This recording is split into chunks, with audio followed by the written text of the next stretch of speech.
the Golden Gate Bridge was anything but a breeze today. You could feel the force of the wind pushing against vehicles, especially the taller ones. Drivers had to keep both hands on the steering wheel to fight against the gusts. Bicyclists had an even harder time. The gusts made the trip across the span a real adventure.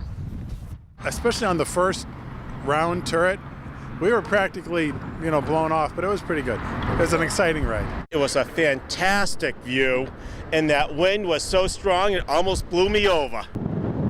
Blew him over. I think the San Francisco Bay Area is just showing off for those tourists. Yeah. The high wind warning was up on the Bay Bridge. You can see the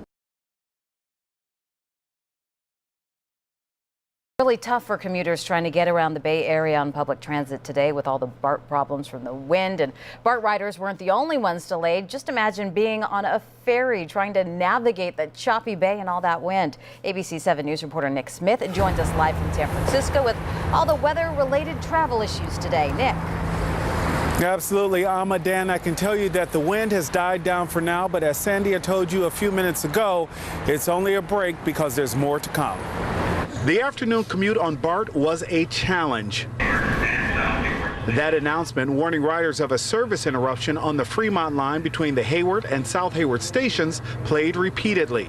The reason? Wind, and lots of it. Strong wind was blamed for debris being blown onto tracks, forcing BART to stop service until the problem was cleared. It's only 31 knots, right? So yeah, that's not a big deal. But it was a big enough deal to cancel South San Francisco ferry service to the East Bay. According to their spokesman, high winds on the San Francisco Bay simply made it too risky to operate. Yeah, it was rocky. But Golden Gate Ferry, which uses a different sized craft, kept to their schedule and continued ferrying dozens of commuters. My son is over here visiting. Yep. Did this bother you, this choppy weather? The wind was bad.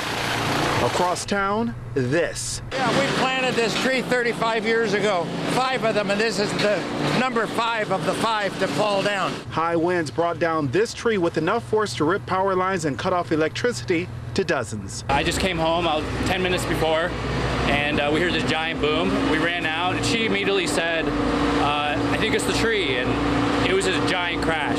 The decades-old tree blocked traffic in this section of Church Street for hours and forced the redirection of Muni's J-Line. The National Weather Service has issued a high wind advisory throughout the Bay Area for tomorrow.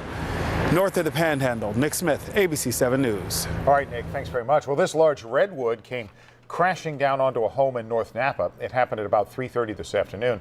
The house suffered heavy damage. It has been red tagged. Fortunately, no one was hurt. Taking a live look now at SFO tonight, the wind caused dozens of cancellations and delays. FlightAware.com reports more than 100 cancellations, and the average inbound flight delays were roughly 3 hours. Video from earlier today. Watch this now. Imagine being on board this wobbly landing. Because of the wind, incoming flights actually came in over Millbrae and US Highway 101 instead of their usual pattern.